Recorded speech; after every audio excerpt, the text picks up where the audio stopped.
Party people, what's going on? It's Samaj Marsh. I'm the founder of BlueDeathValley.com, and I want to welcome you back to another special edition Inside the Valley, the podcast that's devoted to relentless coverage of A&T football. Of course, I got my two co-hosts here to help me out. First up, former A&T wide receiver and a Greensboro native, and the current athletic director at TW Andrews High School, my man Douglas W. Fresh Brown. What's up, Doug? Hey, what's up, guys? Aggie Pride. Game week. Yeah, man. We made it, fellas. We made it. Yep. You ain't ready, better get ready. It's too late now. You gotta get ready. you gotta be there. And of course, the man in the middle always speaks facts and not talking riddle. He is a longtime A&T insider, beat writer on BlueDeathValley.com for over 2 decades. The current president of the Greensboro chapter of the AAF, and my right-hand man, Mr. Craig Turner. What's up, CT? Hey, Aggie Pride, guys. It's football time. I've been waiting a long time for this one. This is an exciting week. So listen, it feels like only yesterday that we were here. Was it last December when the announcement came down that Coach Sean Gibbs was returning back to Greensboro to restore the glory of this once proud football program. And Douglas, I would say that since he's taken over, he's been hitting all the right moves, man, all the right notes. The one thing I was telling Craig before the show, the one thing that a lot of the pundits might not take into account that was evident on Monday during his weekly press conference was just how much of a culture change has been from a year ago, right? Like the entire feeling around this campus is different now that Sean Gibbs is here and his team are busy at work. Obviously you're closer to the program. You can feel it, right? Oh, yeah. I mean, that's fair to say. You know, that feeling, that culture, that passion is what many Aggie fans felt was missing from the program over the last couple of years. And It's tough to manufacture. But when you've seen it, when you've been around it, you've seen the results, right? You've seen the evidence. Celebration Bowls speak for themselves. Hey, I mean, you want that old thing back, as they say, Samaj. Yeah. And so we think we got a little bit of that back. And so I think Aggie fans should, but I hope they would be patient with Coach, knowing that, he's building that thing. We've seen it built before, and we know the end result. So success is on the way. I love that Coach says, the fact that we are process-oriented, not results-oriented right now. Right. Because that makes things that much sweeter. You don't have to put a lot of pressure on yourself. You go out there and play and just let the good things happen. If you do the right things, the wins will come. So it's exciting. I don't know how the last time I felt like this about the start of a season. Just so optimistic about things and just taking them as they come. But just happy to support, right? Like you've heard me say that over the years, but this is what I was speaking of. Just being behind the team and supporting them. Coach, go do your thing. Team, go do your thing. And we're going to be right here cheering for you, man. And so happy to cheer for this group of guys. What a great group of young people we have. That some have been here for a while. Some are new to the program, but they all share that excitement of playing under Coach Gibbs and the staff, man. And representing that interlock. Everyone knows the history and they're proud of it. And Craig, so like I say, you'll be on the bus. I guess you guys are going to be leaving when Saturday morning? Friday morning. Friday morning. I'll be leaving Friday morning. Y'all be headed to Nashville, Tennessee for the season opener matchup against Tennessee State, longtime HBCU rival. I believe this is going to be the 26th time that we faced each other on the gridiron. And they have a pretty significant advantage in the series, so we got to close that gap. But it's going to be 4:30 Eastern Standard Time this Saturday, and man, listen. Oh man, guys. Now let's rephrase that. Let's kind of package that. Someone pull up. We got some great fans. Somebody pull up that record and how we played against them over the years, because those wins had to come before 1983. Because I know that over the last 40 years, Craig, I think we've owned them. We just dominate them at the Circle City Classic. Yeah. I think I played against them in maybe 05, and hell, we went 3-8, but that was one of the three. Yeah. So we've had our way with them.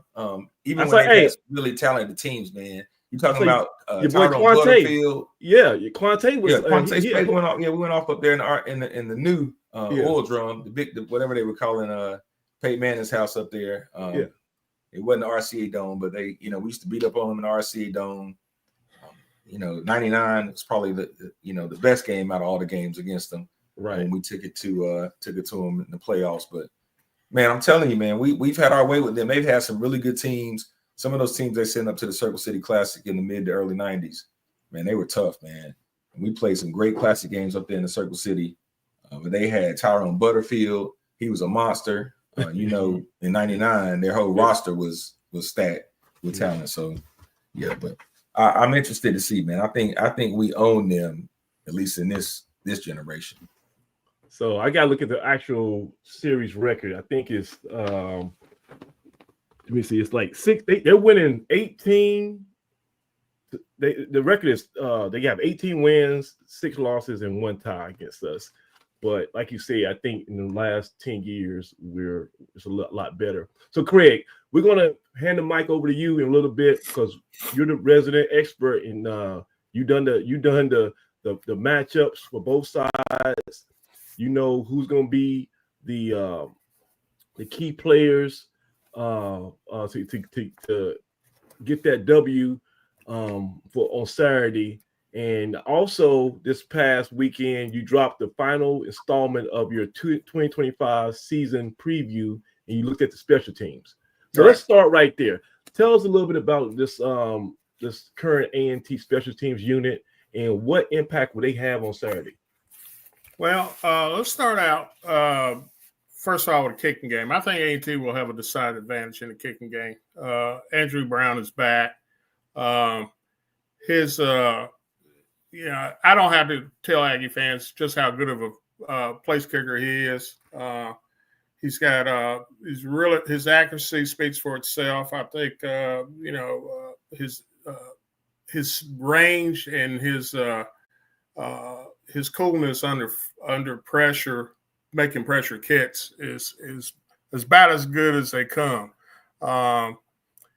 He's back and we were lucky to get him back because he was one of those kids who was kind of teetering on maybe perhaps leaving, and I thought he was gone. I thought he was gone. And I think the naming of Coach Gibbs was what brought him back. To be perfectly honest with you, that's why he's back. Great kicker, just a great kicker. He's really good on the kickoffs. He's putting the ball, out of play, and putting it deep into the end zone or out the back of it. So I think we're solid in that area. You know what, too, Craig? He's always a fast starter because you remember last year at Wake Forest, I think he kicked a 50-yarder. Yeah. At Wake Forest, and he was like one of the MVPs of that performance last year. So he always comes out the gate ready to do his job. It doesn't take him a long time to warm up. So that could definitely be a potential asset.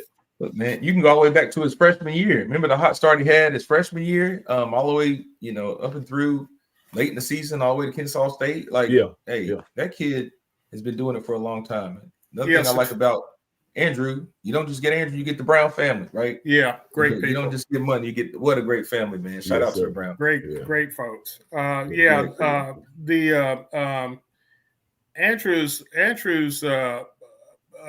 just his his kicking. He had 2 games last year where he kicked 50-yard field goals in one game. He's good statistically speaking. If you look at what he's done over the time he's been here at A&T, he has always been good for at least 6.5 to 7 points a game, just on his leg, on field goals. So when you can pick up sets, when you can get the ball to say the 35-yard line and you can knock it home, that's a huge weapon in college football. That is huge. And Dex said he thinks he's about to be due for a 60-yarder this year.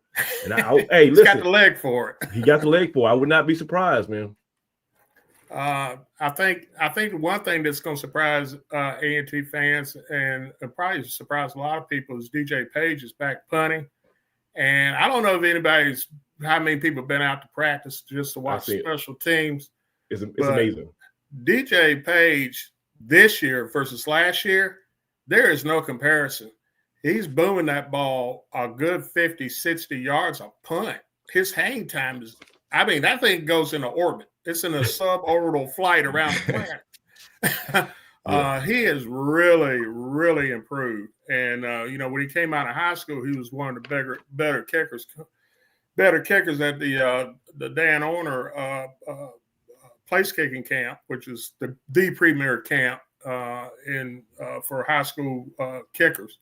And he's been really, really good in practice. And we just hopefully he'll transfer into a game on Saturday. They doesn't have to do a lot of punting.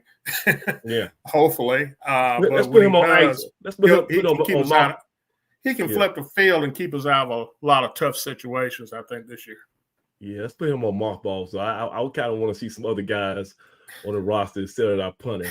But and you know what? I think that a good thing too is we have so much depth because Jay Haggins, he's still on the roster. Yeah, he can. I think he can do both. He can kick off right, and he can do punts. So we're good there. What about that return game? Do we have any guys in that Malik Wilson vein who can just catch that ball and flip the game right there and there? Well, you're talking Aaron Harris. Aaron Harris is on the NCAA watch list for Special Teams Player of the Year already. Right. Preseason All CAA return guy. He averaged a little under 30 yards of return last year on kickoffs. That is huge. Took one to the house. Took one to the house against Central. And I think everybody saw that one. Did anybody touch him on that one? That 100-yard kickoff? It was just straight up sideline, and he was gone. He got one block, and he was gone. He's potential to go anytime. And I think the other side on Cortez Lane, he took one back to the house last year. So, you got a couple guys, running back kits this year on kickoffs. They're going to be equally dangerous. There won't be any kicking away from anybody unless you just a glutton for punishment. You pick your poison. You're going to kick it to Harris or you're going to kick it to Lane. Right. Punt return wise, Amonte Jones, Mr. Excitement. He can go. Excellent returner. Excitement. And Laquan Vinay, he averaged 19. I was shocked when I saw that. He averaged 19 yards per punt return last year. So we've got explosiveness in the return game. If we can hit the blocks and get the timing right, we can put off some explosive plays out of that kicking game. Yeah. So, Craig, special teams. Go ahead. Okay. No, jump in. Go ahead. I'll say special teams, especially those guys that aren't touching the ball, is about attitude and effort, right?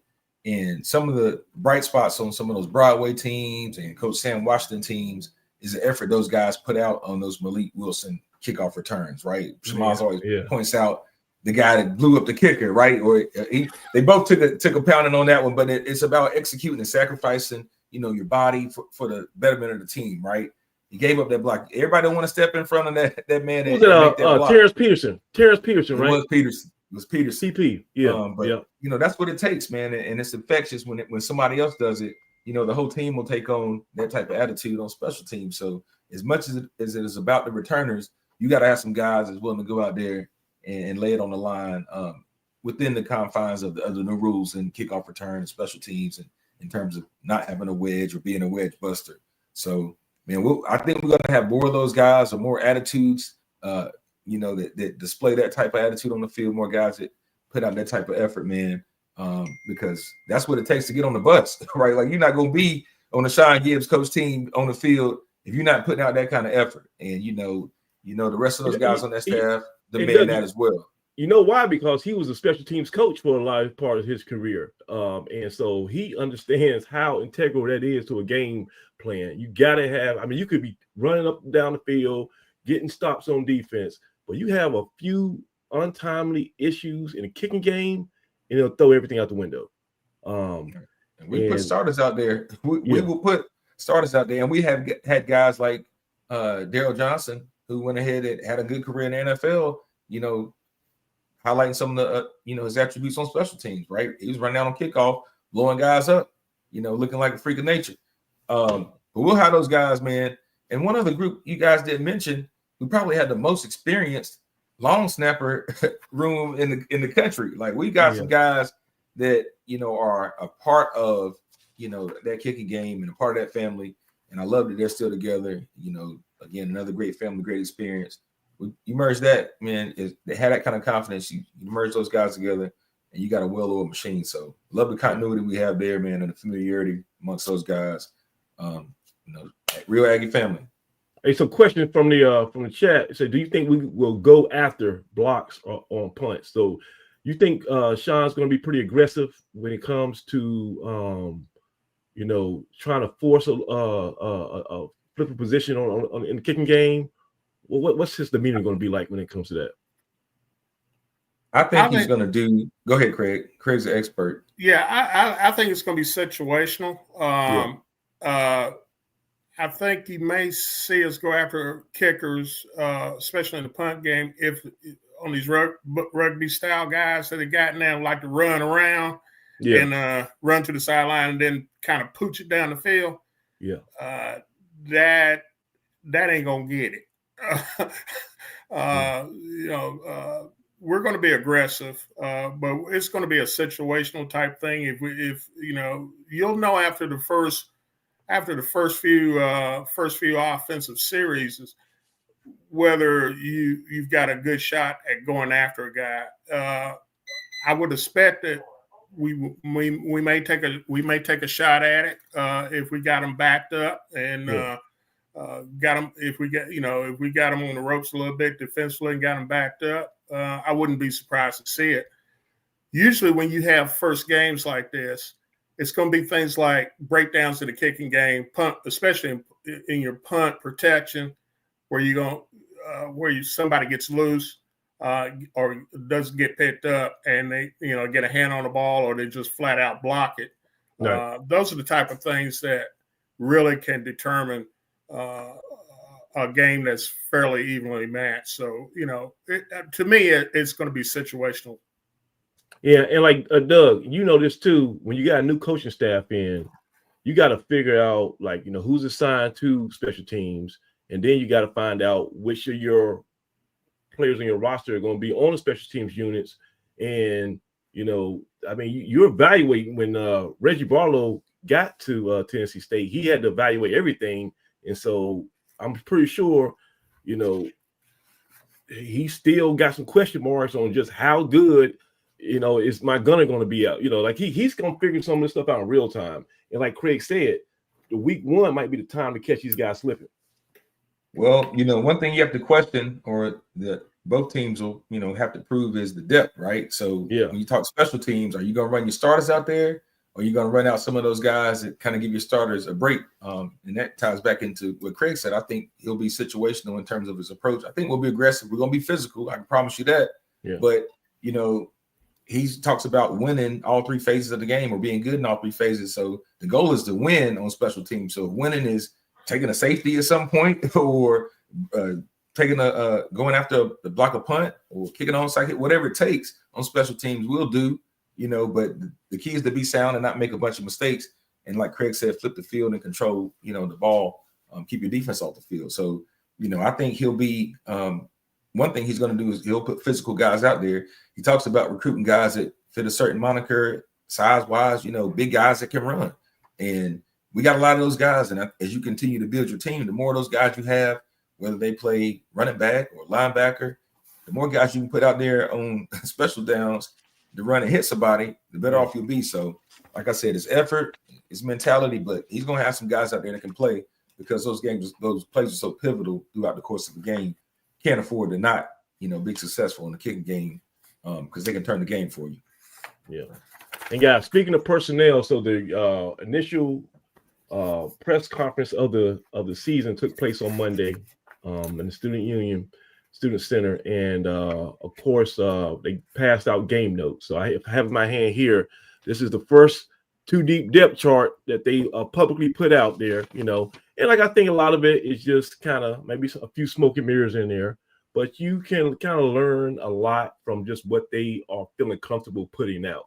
So like you said, on this depth chart right here, you guys can't really see it, but there's a lot of talent. And there's a lot of guys who are not even on this depth chart, this 2 deep depth chart, who we've all seen making plays in practice, who definitely going to factor in the game plan on Saturday. So, I mean, they're too talented not to. So that's once again, if you're a guy still trying to showcase your talents to the coaching staff, being on special teams, if you're like the 5th wide receiver and you get a chance to play on special teams, you do good there. You don't get more reps on offense. Same with defensive guys. So I can't see anybody slacking off at anywhere in the King game because that's going to be another pathway to get more playing time.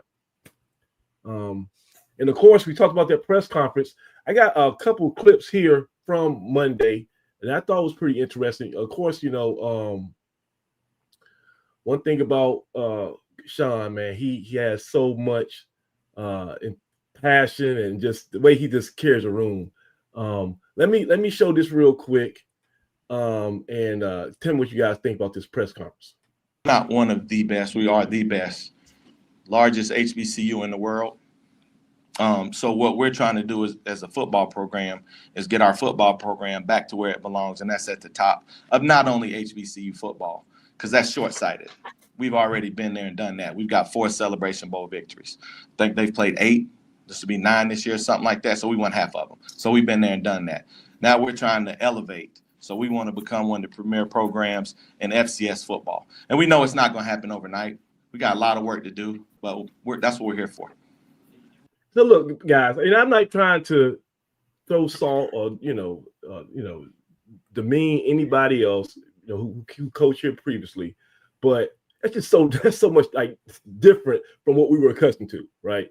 And you got guys who new to the university who still struggle with saying Aggie pride the right way, right? But one thing about Gibbs is that he understands what this is. He knows who he's speaking to. He knows his audience, and he knows what we want. This is the pride that is being infused back into the whole A&T nation. There's him stand up there, and you talk about, okay, when we let Coach Brown go, who would be the great person to replace him? And you say, well, maybe get somebody with more experience or this and that. When I look at that podium right now, I can't think of anybody else who I want represent A&T football than Sean Gibbs. I mean, it's like he was born for this. Gibbs is an Aggie, man. I'm gonna tell you just like that. I'm calling what it is, and he'll tell you, how much love he has for A&T, and he's been here, so many years, over 10 years. He's been on campus and been in the mix longer than a lot of Aggies, right? Most people come and they're there 4 or 5 years, but to be on A&T's campus and work there 10 years and to know the in and out of the university and to work with everybody throughout the university and see people come and go, like he really has a great feel for what A&T is. And you pick that up in his press conference, you pick that up in conversation with him. He cares, right? He cares about the community.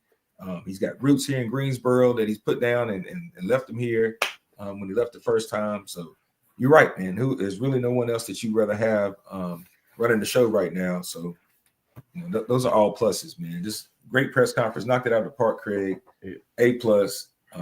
Said the right things, but he wasn't just talking, right? Like you genuinely feel. I know you were getting excited in there so much. I could hear it in your voice and your line of questioning in the press conference. You were probably trying not to smile. You were probably gleaming with excitement. You didn't say anything about I gotta Memorial Stadium or I anything. know. He didn't complain about anything. I gotta be a biased journalist when I sit in a press conference, but you know my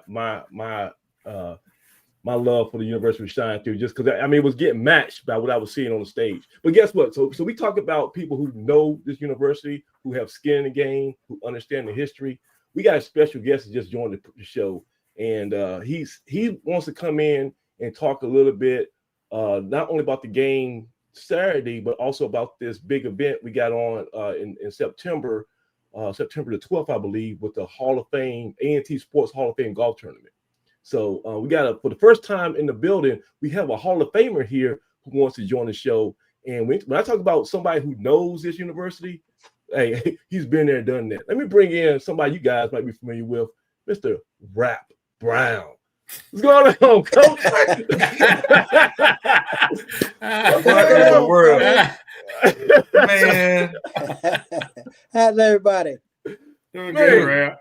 Good. Hey, man. who helped him get that camera on over there? That must be my mama must have helped him out. Oh, hey, Miss Brown What's and him up, were Pop? working. Listen, Miss Brown and him were working hard for about 20 minutes, man.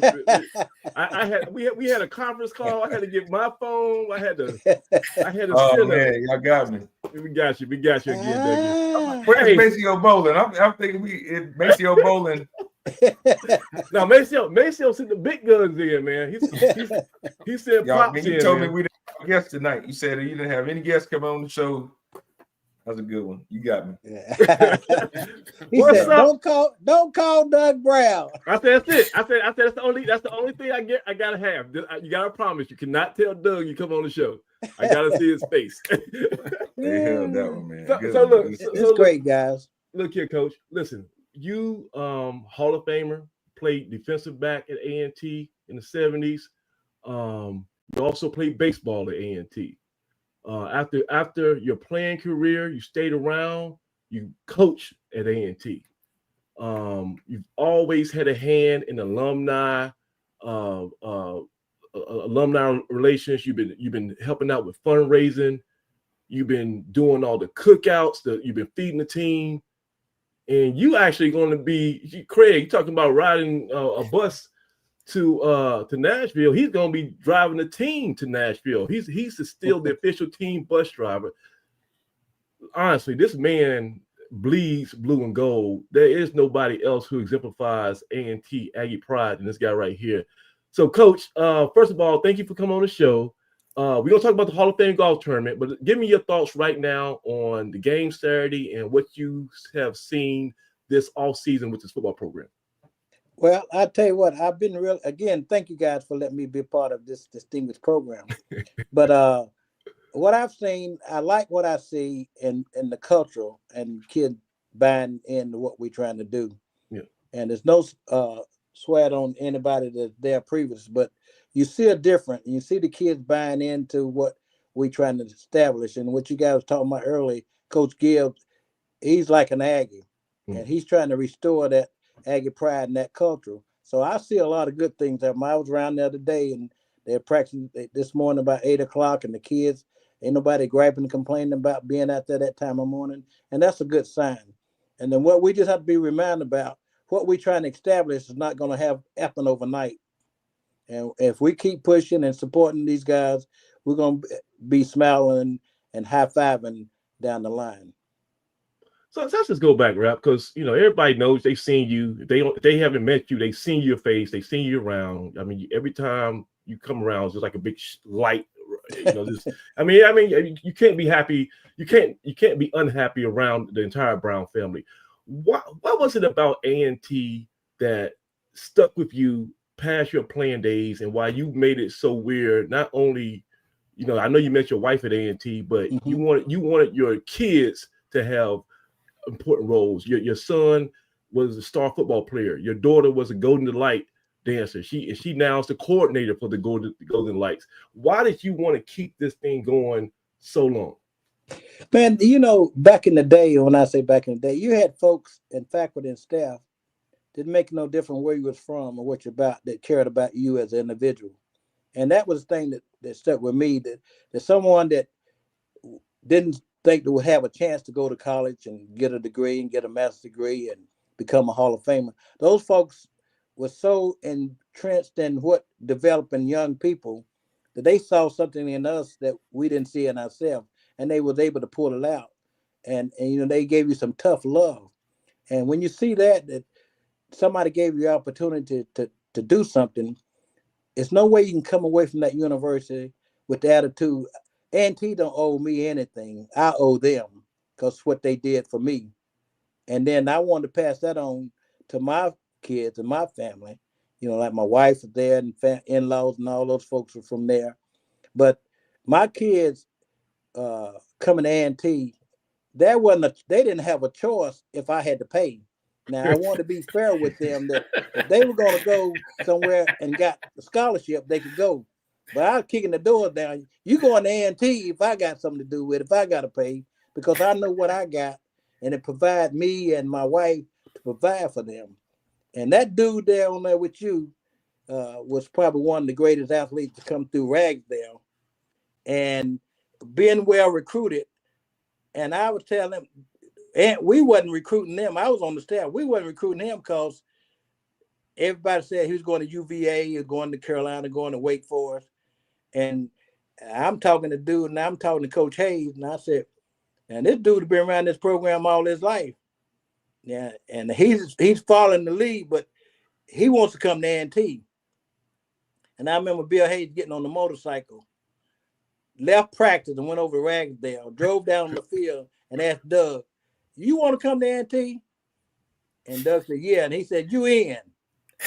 And he didn't say, he said, what, everybody, all the big schools, UVA, State, all of them, East Carolina, talking about he was a defensive back. And he said, what you want to play? And he said, wide receiver. He said, what number you want? But that's the kind of thing they would do. And I was really willing to sacrifice. And I didn't deprive Doug on his choices. I gave him the opportunity to win and visit everybody he wanted to visit. UVA, Carolina, Wake Forest, Elon, all of them he went, and he had a great time. When he came back home, he couldn't stand up. He'd been out so long and hanging out. They winding down there. But at the end of the day, he came and told me, he said, I want my place at A&T. And that's all I could say. And that came from what his mother and I got, the nurture I got from that great university. And I try to correct all these kids. I got Hall of Famers right now thinking the A&T owed them something. And A&T don't owe us anything. They gave us an education, 3 meals a day, a room to sleep in. What could you ask for? And a chance to play football. And a lot of them went to the next level. So that's my whole thing about A&T, is what it gave me the opportunity to provide for my family. And to this day, I try to instill that in everybody I come across. And the guy was teaching me the other day, and I think they said something to you, said, don't ever say anything about A&T bad around Rap Brown or say anything about Earl Hilton, because it's a fight. It's not a fight, because I see these guys and I know what A&T means to us. And if anybody needs to spread the word about what A&T means to them, we shouldn't ever be negative going out there about our great university. And I drive the bus. I drive for UVA. I drive for Virginia Tech. And I see things that they have that we don't have. But that at the bottom line, those guys, when they leave there, they're gone. And I'm 75 years old. I can go back to homecoming and go back to A&T and feel at home right now. And that's what you build. And there was a young lady on the Facebook talking about the generations of her family. She spoke to the freshman class just the other day, and she said it was 5 generations that came to A&T. And that was the love that they showed, that she always wanted to come to A&T, and she wanted her kids to come to A&T. And that's what we all see. When you look around and what you establish and what you got, you want somebody else to be a part of that. And my wife always tell me, everybody he see, he thinks should go to A&T, because I don't want them to miss out on the great opportunity to be all they can be when going to A&T. Well, I'll tell you right now, we just had the Blue and Gold March Machine go down in Houston, Texas, and they knocked it out. And I think it was almost unanimous. Everyone, they didn't have like a scorecard or whatever, but I think everybody knew they if there was a winner, they won that battle of the bands. And one of the reasons was because Golden Light was Golden Light again. And when they get on the field, it stops everybody. Everybody's mouth is dropped because these girls are classy and they're like just Broadway dancers, right? And your daughter has been the longtime director of the Golden Light, and she kind of I say in the last 10 years, they kind of even changed their style. They were the sweethearts of the MEAC, and they just became more of like this, I would say more artistic. And she's kind of behind that, right? Of course, you talk about this knucklehead in the lower right-hand corner. Only thing he did was he left A&T. He has the MEAC championship, and he's we look at the who has the greatest single game receiving performance in school history. You're gonna think about Doug Brown at the top. There's a lot of guys. You got Steve Shipp, you got Elijah Bell, number one all-time, 2,002 yards was against South Carolina State and Charlotte. And his name is in the top 5 in a whole bunch of other categories. So you guys might be having another edition. I can't lobby for them online like now, but you might have another edition in the Hall of Fame room pretty soon. But let me ask you this though: how proud were you when you found out that your son was going to not only be the king of the tailgates right outside the games, but he's also now he's going to be the athletic director at a high school, T.W. Andrews. What was your response to that announcement? Being a dad, you're always proud of accomplishments your kids have. But that dude, man, he'd been kicking it all through. And I look at myself and I just see how wonderful it is how he survived and worked and to become what he is. And it's not, if you say he can't do it, he'll tell you he can do it. And I've been so proud of him, not through his high school and college career, and now in the working force. And he lives like with a life on his shoulder, like he knows A&T, what A&T gave him. And he looks back, and I ask him every now and then, with all the glitter and gold that was at, he had teammates to go to UVA and Carolina. And when they come home, when they come in, they over at A&T. And that was something that he got. Right. That he couldn't get that playing in the glitter and the gold. And now, like you said, tailgate, he beats me there and setting up and ringing the bell and welcome the team. Yeah. And ain't nothing you can ask him to do that he won't do when it comes to A&T athletics. And I think that's a compliment on way he was raised, and his mom and me as his dad, that we instilled. And his sister, who was his tutor, his teacher pretty much all the way, Tiffany. She always had him at 3 years old behind the table trying to teach him the right and wrong, but that's the thing that makes you so proud as a parent, that I never had to go downtown and get him out of jail anywhere, or get him for doing that thing, and that's rewarding. Yeah. And I'm so proud of him. And sometimes I tell myself I don't tell him enough, or tell my kids enough. You take things for granted sometimes, but you reap what you sow, and when you work hard and do good things and treat people like you want to be treated, good things will happen to you. That's it.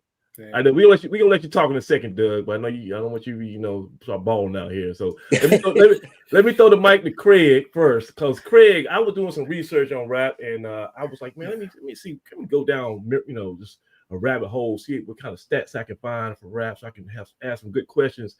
And I came across was a 1975 season preview article written in the A&T Register by Craig T. Turner. It was Craig, what? Yeah, Craig wrote a preview article about your senior year, and he was like, you were one of the top DBs to watch. And Craig, you remember that article? Can you give us a scout report of what that article entailed? Oh gosh, wow, well, dang, Rap and me went to school together, so he was always a leader. He was always an easygoing guy to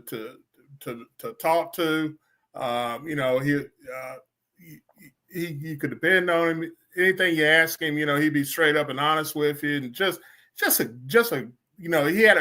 he's got a charisma about him, both as a student and as a player, and he made that defense go. That last championship year, Ralph was he was a terror.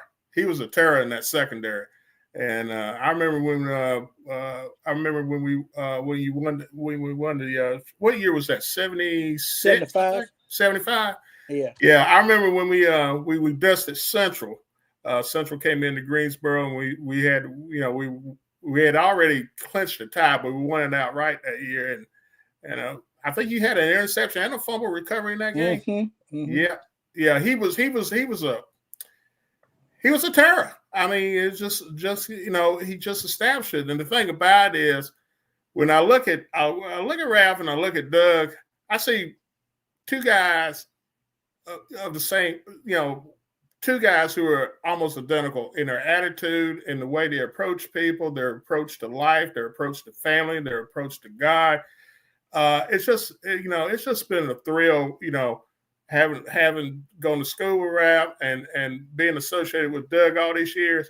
They're a true testament of what I call just a class act. I have nothing but the utmost respect for both of these guys. They are just super people. And Ralph, you did a good job on this one over here on the right-hand side. You did a really good job with it. And Craig, you know how you know they're good people? Because it's consistent. Like there's no time you're not going to run across these two dudes and you're going to get any type of short temper or I'm too busy. Now they always going to stop what they're doing, make time for you, help you out. And I got a question. I think Doug is composed now, so I got tearing up over there in the corner. I got a true serum question for Doug Brown. Yeah. So look, I was able to access a time machine, right? So I got you on the side of the field. It's fourth down. It's 4th and goal, and the quarterback said we got to throw this fade route. I got Doug Brown, number 5, out wide. Only problem is I got my time machine. Out of the time machine comes Rap Brown. He's playing press corner coverage on Doug Brown. Ball goes up. Who comes down with it? This for the game. Who comes down? He in trouble. So if you press it, he in trouble. But you let him sit back there. He is a 7 to 10 yards backpedal. Read my key. That's his thing. And he gonna read his keys, and he's gonna be technically sound and try to be in place. And it was a 50-50 ball. So more than likely a Brown's gonna come down with it. That's okay. I'll live with that.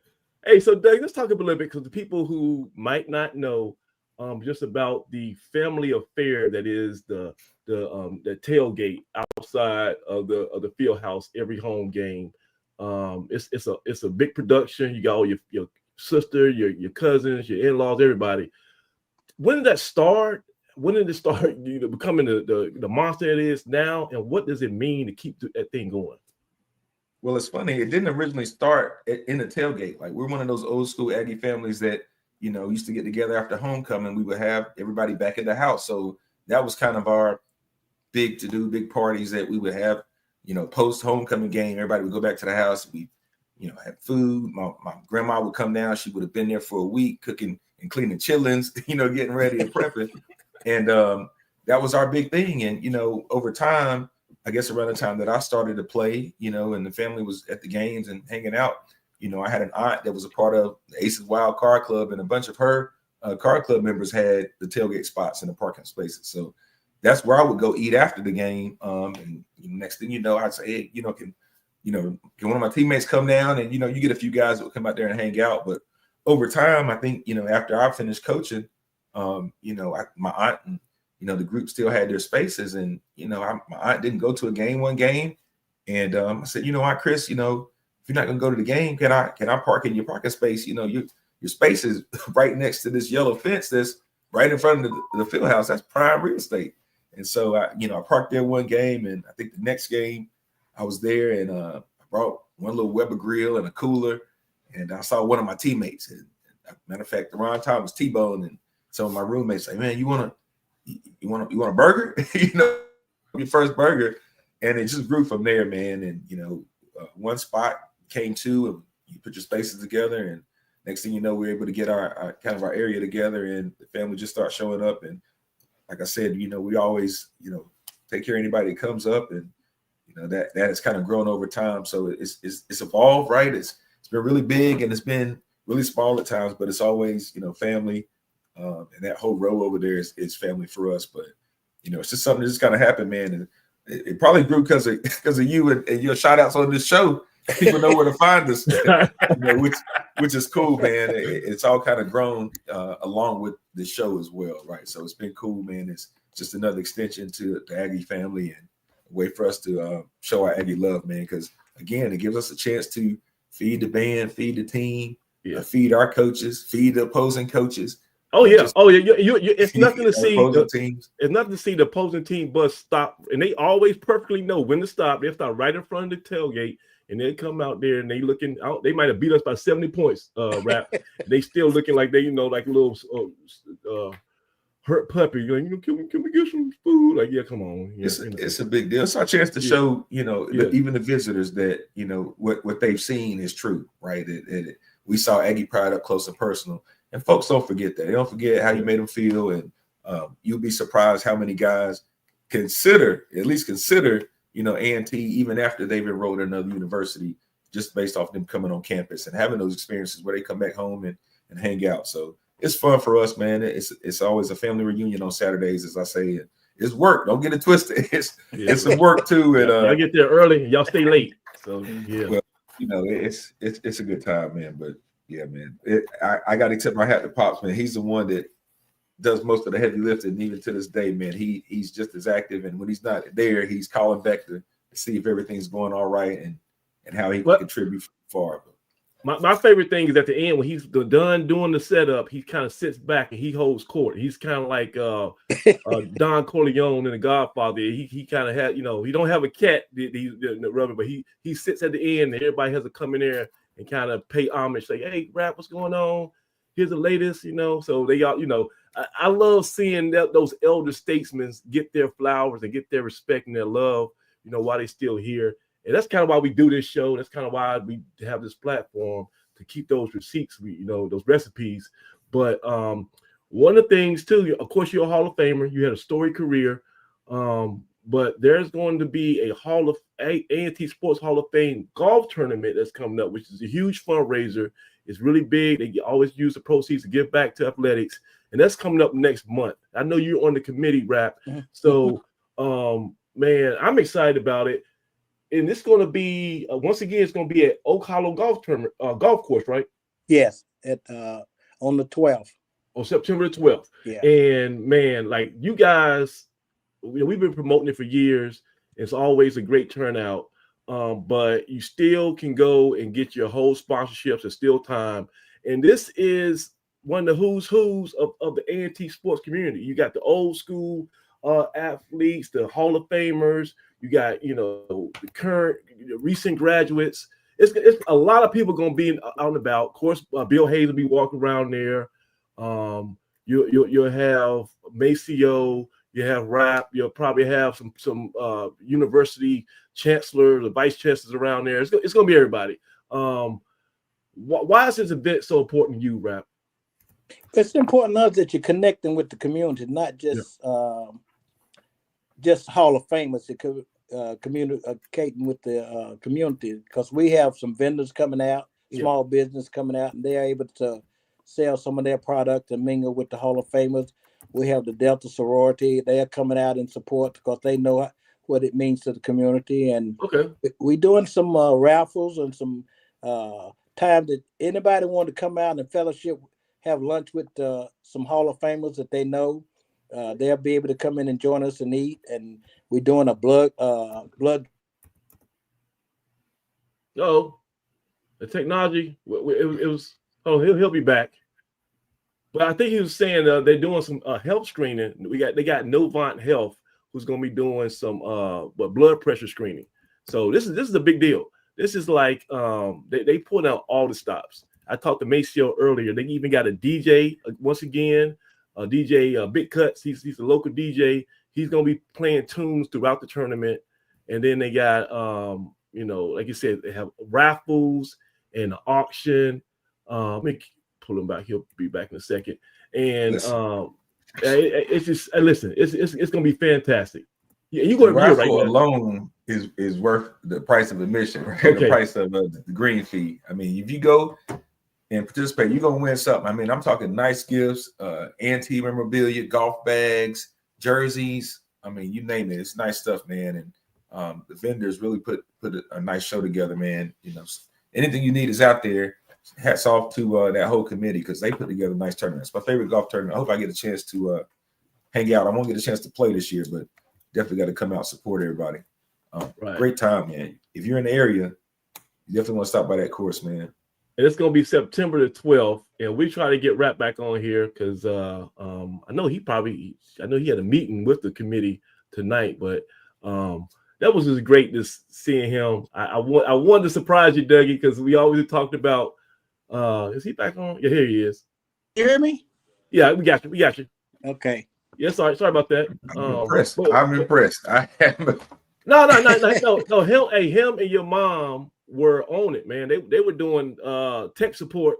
They were troubleshooting. They got the instructions for the computer out. They were doing everything. They came prepared, man. So I was not worried. You wouldn't believe my tech supporter is a 12-year-old grandson. Yeah, true. Yeah, he couldn't on Papa, let me get this right for you. This is not right. So I'm learning from my grandson at 12 years old. I hear you. And I'm assuming he get that from his dad and mom. Well, look, we were talking about the golf tournament September the 12th at Oak Hollow Golf Course. And we're going to put all the links and stuff, of course, in the description after this show. And we'll put a banner and all the good information on our site. But like I want to persuade everybody, there's still time, but this event keeps growing and growing each year. It is growing, yeah. And they only have a limited amount of whole sponsorships left. They want to get those printed out so you can have your business or whatever, your calls or whatever you want to have to promote on those holes. You got to get it done this week, right? This is crunch time. So we're going to give you information after the show, but don't dilly-dally. Go ahead and get your whole sponsorship. I think is it still $100, right? Yes, for the whole sponsor, yes. It's still $100. That's nothing because the amount of people, the amount of eyeballs we're going to see that sponsorship is like, Super Bowl ad. You know what I'm saying? That's how big this thing is. So we definitely excited about this event. I'm excited about you being on the show, and I am glad that you're going to be driving the team down, so I know they get there safely. Tell me a little bit about how long you've been a bus driver, and first of all, are the highways good? I know we had that torrential, we got a hurricane, and we had some landslides over in the western part of North Carolina. Yeah. Which way are you guys going? Are you guys? We won't do 40. We'll do 52, 77, 81, go up through Bristol, Tennessee, and come into 40. Oh, okay. That way, it's longer, but it's quicker because you don't have all the. And that's hard to believe. My brother-in-law told me he lived in Knoxville, and he used to argue me down that was quicker. And so I started trying, and sure enough, it's longer to go that way, but it's quicker because you don't have all the mountains to climb. Coming up 40 through Asheville and up through that way. So we're excited about getting on up the highway and to see what these Aggies going to do this week. But driving the bus, man, I tell you, it goes way back. We had a guy that was a great driver named George Banks that drove for us. And he was known to drive for all the athletic team. And as an athlete in the summer, that's where I earned a little money. My job was to clean the Aggie Express. We had a bus called the Aggie Express, and you didn't know if you're gonna make it all the time when you went on the road with it. But we went on the road, but that was my job in the summer to wash it and keep it clean. So that's why I got that diesel fuel in my system, driving around at Mr. Banks, and when he would take us on trips, we just watch him and how he demeanor. And then as things passed, and my neighbor had a bus company called Moorhead Bus Company, and he asked me to drive a couple of times. But when I was coaching, we went to Enabin, Mississippi to play Mississippi Valley. Wow. And that's when Tartan and all them boys down there, Cooley and Yeah. all them boys at Mississippi Valley. And we went down there with one bus and two vans. And Lord have mercy, we were having all kind of trouble with the bus. And Banks got gout. He couldn't drive. So they said, who can drive? And they said, well, Rap drives the bus. So they told me, get on the bus, let's go home. And so we started up the highway and the alternator went out. We didn't got dark. It was about a 24-hour drive. Back then you didn't have no stipulation how many hours you could drive. So we come up the road and the batteries went out. We stopped and got 4 new batteries and put the 2 vans, one in front, one in the back. They was a headlight. Good Lord. So we came up. So we struggled and got to Greensboro. It was about dark. Got over on 29 by Dudley and had a flat tire. So man said, don't stop this bus for nothing. Said, don't said, get it on in. And we hobbled on into the Strickland Field House. Oh, the man said that bus would never go out again. And the next day he had a tow truck that tore it away. We hadn't seen it since. But but it's a thrill to be able to give back the blood in my the diesel fuel you get in system with these athletes. And one of the rewarding things I've had that made me real passionate about it, I have the chance to drive the bus and my son was playing. And so I got to travel with him when his back was out and he's having to lay in the middle of the floor to watching. I'm a dad, but I'm a bus driver and I'm concerned. But those were the greatest thing. There's not a great award to be driving and watch your son play and family travel and that kind of thing. But to this day, driving the bus and giving back, and you know what how Aggies do, it don't make no difference if you're mopping the floor, cleaning locker rooms, making lockers. That's what we do to make sure the program goes. And That's right. And that's what we do, and that's the way we live, because those things, and Coach Howell and Willie Jeffries and Matt Brown and all those guys before they coached us, that's what they instilled in you. It didn't make no difference what the task was for you to be successful. If you need to clean the bathroom or whatever, you did it. If it's going to better you, the fellow man beside you. And so that's how I grew up. And so driving that bus I see it on a different level now. We got new buses and traveling, all kind of sleepers and stuff. And then this is making it more. But I say driving for A&T is so great. And volleyball, track, whatever I'm driving for, and get to interact. And that's the way I give. And what I do when I drive, I always make sure that what I'm doing, I take a portion of that money I make from driving them and do something for the team that I'm doing. Wow. And now that it's NIL, I'm legal now. Yeah. I can say that now, but you always find a kid that need a coat, need something to eat. And I wouldn't be an Aggie if I didn't find a way to make sure that I fill that void. And the kids show appreciation, and they always create me. I know I'm so tenderhearted. I cry in a minute, when I see something happen. And Coach Megan from the basketball team called me and said, Coach Brown, are you in town? Can you come over by here? I have something for you. And, our girls won the regular season championship in basketball. Right. And she came out and they presented me with a ring, with the championship ring. Wow. And I said, that's what it's all about right there. I wasn't doing it for money or a show or fashion. I was doing it for the love of it.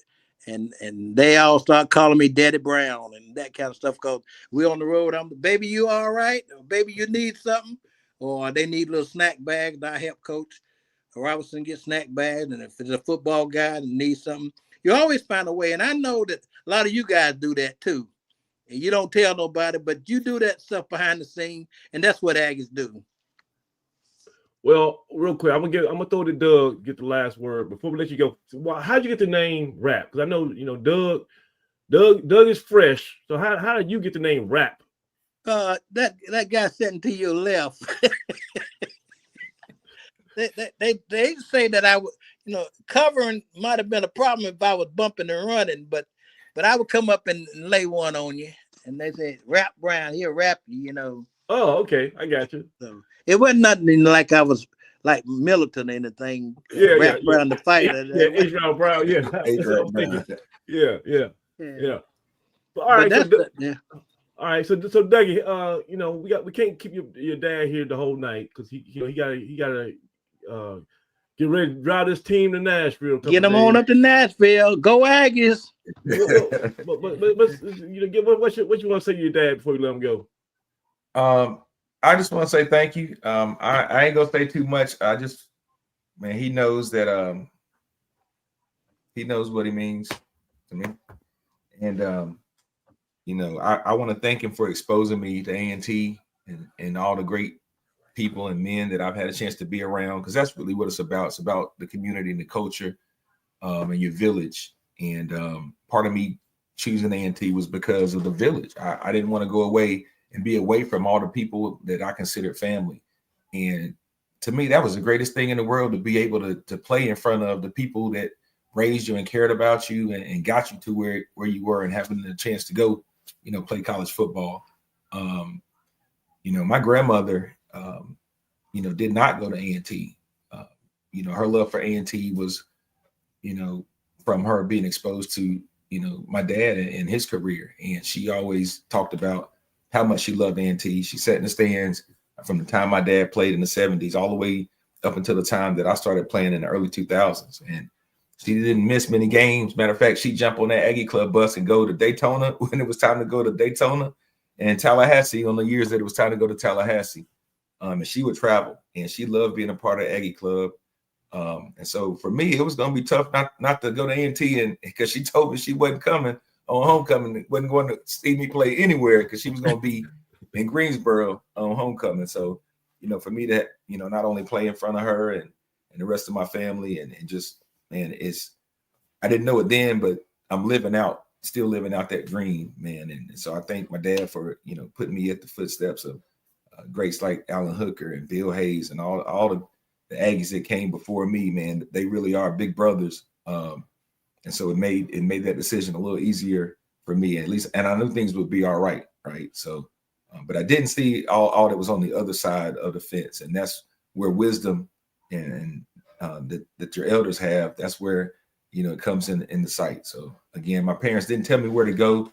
They strongly encouraged me to consider A&T, or they was going to be at the top of the list. But just being exposed, you know, and you know, I'm proud to say I never left home. You know, that's one thing I say proudly. And you know, I'm glad that when people come back to A&T, I hate when people leave, because I feel like everybody should stay here. And you know, the way I feel about A&T is obviously because of my dad. And you know, there may be people that love A&T as much as he does, but there ain't nobody that loves it more. Nobody. You know, nobody loves it more. So thank you for, you know, showing everybody your love. You know, he talks about what he's done for athletes, but, you know, he's impacted hundreds of thousands of students, you know, because he shows them that same type of love when he was working on campus.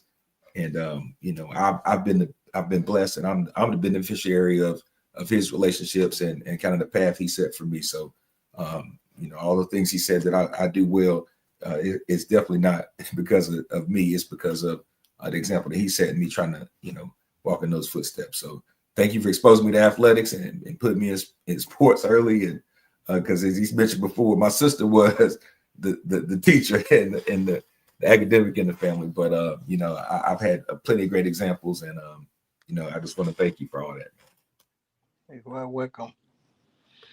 All right, guys. So listen, guys, I got one thing to say before we wrap up. Uh-oh. This platform that you guys have is bigger than everything. And what we always need to do, like you guys will continue to do, is push positive. And don't let nobody defame or talk bad about our university, our students, and our culture. Those are fighting words. And that if you get I know I watch your program a lot, and we get some doubters of what we're about and what we're trying to do, some decisions the administration making. But we are what we are, and we are who we are, and we have to stand tall as one and we're gonna fight. We're gonna fight behind closed doors, but we ain't gonna go out there in the public and fight and degrade our university and what we're trying to do. And you guys keep this platform up, and it's such a everybody just runs home to get ready for the show, and what the time is when they're really down, when you guys not having the show, we don't have nothing to do. Oh man! All right, we're You gonna make sure you don't use all that fight in Tennessee, man. Don't get kicked off that sideline. You remember when Coach Ross came on here and talked about how you almost got thrown out the basketball game. Yeah, man. Infamous. But all right, so Rap, we'll see you on the golf course in a couple of weeks. on 12th. September 12th, and that's going to be at Oak Hollow Golf Course. And if you want to participate, you got to do it quick. I'm telling you, you don't want to get left out. It's going to be a ball. It's going to be so festive, music, beautiful. You got the Deltas, the Greensboro. They're gonna be walking around. It's going to be wonderful. So we're going to have fun and raise money for the Aggies. Yes, sir. That's what it's all about. All right, Rap. So we'll let you go. Thank you, guys. We'll see you this weekend. Appreciate it, Rap. All right, Talk to you later, man. All right. My man, that's Doug's dad, Mr. All Rap right, Brown. so you done got Craig at the end of last season. He done got me. Oh So boy! just know your time is coming. Oh, It's come coming. on! It's now. coming. Oh, it's coming. We gonna have to. We got you. I got to figure out how to navigate some things, but I. Uh-oh. No, that's Now, good stuff. see, I move stealth though. See, I put things together behind the scenes. I had to get Mitzi. I had to meet Mitzi in a dark parking lot on Gate City Boulevard. Man, it was tough. That was a tough one. But yeah, it's good stuff, man. You so blessed, Doug, to have that family. And guys, you gonna see, it's like y'all don't believe me, but when it's football season, when we get our first home game, you can go behind that field house and you're gonna see what I'm talking about.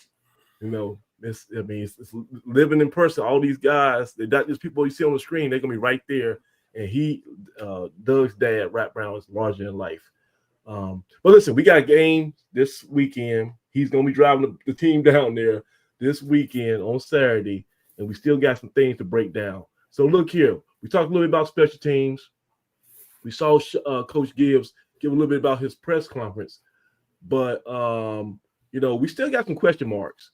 And let's go to the chat. What you guys think? What's the biggest question mark you have going into this season? Everybody just give me your comment in the chat. Personally, what's your biggest question mark about this team? And Craig, I'm gonna throw it to you. You answer that question yourself. What's the biggest question mark we have? Defense. Defense. Offensively, I think we're going to be okay. I think we're going to be better than okay. I think defense, after 2 years of being bludgeoned and gashed defensively, it's imperative that we play good, solid defense. And when I say good, solid defense, I mean we get to the ball, get off of blocks, and make tackles. Those are the three things that we did not do last year. We did not play aggressive. We didn't get off blocks, especially on the flanker screens. We had a real big problem with defense in that because our defensive backs could not get off the block, and we were passive in the pass rush, passive in our zone coverages. We have got to be aggressive. We've got to be physical. We got to get after people. We got to go vertical. I think if we do that, I think we'll be fine. Yeah. But the biggest thing is, how is that defense going to react with Denzel Jones now calling, making the calls as defensive coordinator, and then having the input from Coach Cord with the defensive line? That is the key to our season. It's going to be how well we can defend. We gave up 30 points a game last year. If we can cut that in half, we can do some damage. Well, I'm gonna tell you what I'm encouraged about, Dougie. When we talk about linebackers, I'm looking at this 2 deep depth chart, and I'm looking across here. Mike linebacker, Jaden Williams, 6 foot, 233 pounds, sophomore. Here you got Mr. First name Charlie, last name Dixon. He's listed at the mic, and he's 6'2", 227. The Will inside linebacker. The Will, you got my guy Josh Isaiah, right? 6'2". What is he? 6'2", 230. And then Terrion George, 6'2", 2. So we got bigger inside, and that's what my Achilles heel was. My pet peeve was last year. We were just too small at the point of attack, and those guys are trying hard. No knock on those dudes at all, But I think, Dougie, it goes to show you the change, because I think our leading returning tackler from last year was Mac David, and he got moved to fullback. So that shows you how we had a kind of changing of philosophy. So you got to be encouraged by the linebacker core, right? Absolutely. And the other thing about those guys, all those guys can run. Jaden Williams can fly.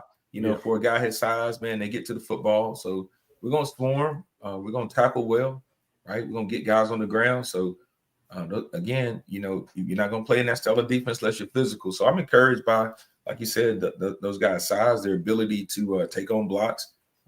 Still got to do a good job of, playing your responsibility. But they'll be aggressive, and they'll play within the scheme. So love all those guys, man. Talented group.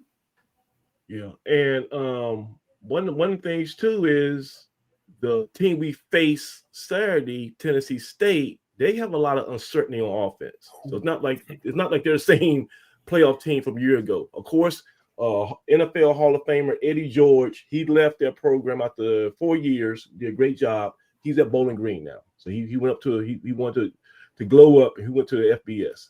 And in his replacement, they got kind of late in the game, they got Reggie Barlow, who 15-year veteran. He's been coaching all over the SWAC and the CIAA, and he was most recently at the UFL with the DC Defenders. So you ever see that little, the spring football league, DC Defenders? He was a head coach there. They got him. He left, and he's bringing his brand of football to Nashville. And of course, he has a defensive coordinator who's pretty infamous, and that's Greg Williams. You guys might remember, if you're old enough to remember, Bounty Gate, when he was with he was the defense coordinator for the New Orleans Saints, and he allegedly put a bounty on some of the opposing players, and they got caught in the hot mic, and he got suspended for a while. So we don't know what to expect, right? But the key is they have some questions at quarterback. They don't know who they're going to be playing the quarterback, right? And I think I got a clip from Barlow's press conference. We'll watch this real quick. To bring in a lot of new players. The program lost a lot of players from last year. Do you feel like, and I don't want it to be a cliche, but has this team come together? Has it gelled yet? Because it had a long way to go. Yeah, it's a work in progress. I mean, I think over the years that I've coached, there's been times where, those teams aren't gel to come together as tight and as close. It may be the third week as they go through some adversity together and be able to overcome that adversity. But this is a good group of guys. They care about each other. They work hard. They respect coaching, and they've really bought into the things that we're trying to do here at Tennessee State. So obviously we'll continue to get closer and develop as we play games and as we continue to go through these practices. And my other big question is obviously the quarterback situation, big question mark there. Have you settled on a starter? Will it be Palmer? And if so, tell me how he fits into your offense. Yeah, Palmer is a smart kid. We're happy to have him here. He's been competing and doing some really good things for us. And, it's about making the offense fit to the skill set of the quarterback and other players on our team. So we know what he brings to the table. He's has a strong arm. He's very smart quarterback, can get you in the right plays, has enough athletic ability to escape and, keep playing. And so, look, he's talking about a guy named Jonathan Palmer. He's 6'3", 207-pound red shirt freshman, and I think he was most recently at Gardner-Webb. So he's kind of like the leader in the clubhouse to start against us on Saturday. Plays alive, so we're happy with his progress, and we're happy with Byron McNair progress and McQuarrie. So we have 3 guys that have been competing in camp, have done a good job of managing the offense, and looking forward to those guys being able to go out this week and compete some more. And of course, and then these 2 guys he mentioned, Byron McCary is a true freshman. He's 6 foot, 176. That probably means he's 5'10" and a half in real life. And Caleb McQuarrie is a sophomore, and I guess he transferred from Troy. He's 5'11", 186. So he might be 5'9" with platform shoes on. So these are some small dudes they got in real life playing quarterback. Get the keys to carry Big Blue in our first game. But will Palmer be the starter? Have you decided on that? Yeah, I think Coach Harris and I we've been talking about really Palmer. Yeah, so basically, they don't know. He ain't gonna tell you. Just like Sean Gibbs ain't say who's gonna be our quarterback. He's playing the coy. And what I think, Craig, is gonna happen, and I think it's gonna be for both sides. I think A&T and Tennessee State are gonna use this game on Saturday as the final dress rehearsal for that quarterback position. And so they're gonna let I think we're gonna let multiple guys play, and they're gonna let multiple guys play. Not saying the game doesn't mean anything, but I expect on our end, Braxton Thomas and Champ Long to both see the field. I agree. You agree? Yeah, I think you'll see both of them. The old saying goes, it's not who starts, it's who finishes the game. Yes, sir. Right. And who's going to play the most in between that. And a lot of that's going to depend on how well we perform offensively. Who can move the team, who can be consistent, who's not going to give away the ball on turnovers. Composure and coolness under fire is everything that you're looking for in that first game from your quarterback. No matter where it's a veteran or it's a newbie. The thing about Tennessee State and looking at their personnel and after watching Barlow there, it's fairly evident to me that they're probably going to try to push the ball down our throats, run the football. Yeah. That's a safe bet. Yeah. Yeah, and because if I was playing A&T, I didn't know that much about them with a new coach and everything, but film from last year don't lie. That's the first thing I would attack would be to go after the run, go run first. It's unless you have the thing, and another thing, if you got a bunch of new people like they do, they lost 46 guys through the portal or transfers or graduation last year. They brought in, I think it was 25 transfers.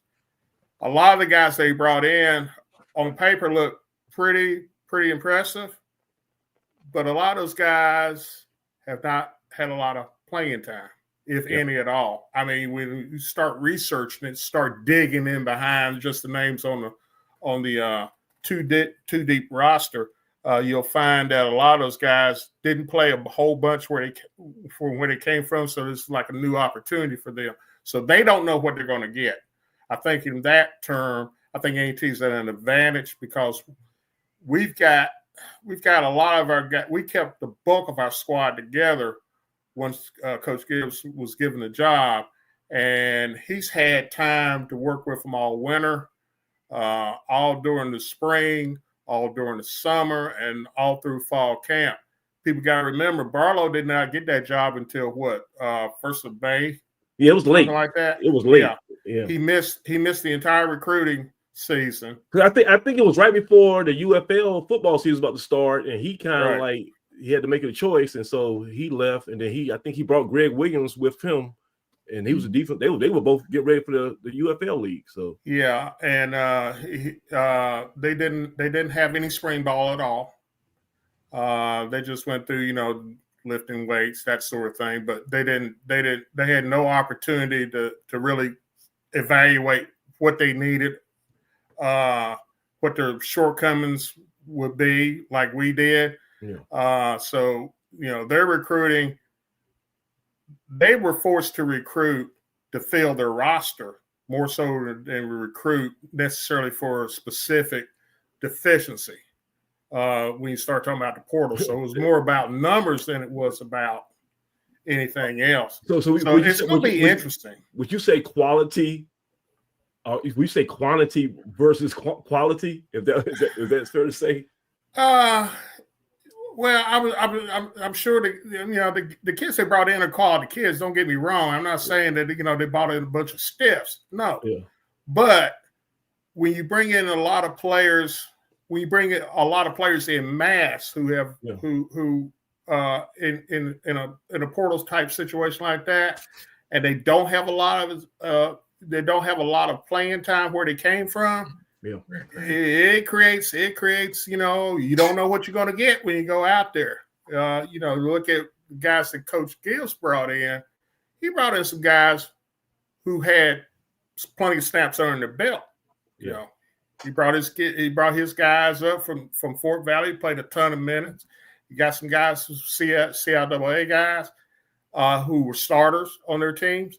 It makes a difference, especially if you didn't have spring ball. It will make a difference because they've been in game situations versus a team that is, very good athletically, but they haven't been together as a group. But for what, 20, 22, 23 practices? Yeah, that's not a lot. You gotta wonder. Let me answer the question real quick for Mr. Fomby. Fomby. Hey. Gotta get you on the show, Fomby. I know Justin also is a quarterback coach now. He does private quarterback training, and give me information, Justin, and I'll promote that on the show. But he wanted to know about his former teammate Kevin White. I'm assuming Kevin White Jr. Kev is listed on the depth chart, but he passed out a press conference. It said the depth, and I'm reading it just like in front of me. It says quarterback Champ Long or Braxton Thomas or Kevin White Jr. So they don't say who's the first, second, third. They say any of those guys could be the starter. And I know Kevin White is still trying to get back to be 100%. He broke his leg, you guys remember, at the end of spring practice. He crazy freak accident, but he must have some Wolverine in his blood because he's out there. I'm not sure if he's fully clear for contact, but I've seen him at practice. He still has the best arm on the team, right? And he's a little guy. He's 175 pounds soaking wet, but he got a cannon. And when he gets healthy, no one is faster in college football, maybe. So freak athlete. He just got to get healthy. Justin, if you're asking me, I don't anticipate seeing him play Saturday. I think it's going to come down to Thomas and Champ Long. But I think, he easily could have took a medical red shirt, and he doesn't look like he's interested in doing that. So I wouldn't be surprised if he's factored in something later on in the year. Dougie, we got to talk to you about these wide receivers, though, before we got the show, because we got a bunch of them. Hey, and we're surprised. Like, once again, you can take these depth charts they give out with a grain of salt. Don't, this is not the gospel. That's an understatement. The only thing depth charts are good for this time of year is identifying numbers. That's it. Yeah, that's good. That's a good idea. And also gives podcasts like ours things to talk about, and it gives message boards like ours things to argue about. So on the depth chart for wide receiver, I don't know if it's the X or the Z, but probably the Z. Well, let's start with the X. The X, they got Jamison Warren, actually a graduate, Jamison Warren from I think Winston-Salem or was Kernersville.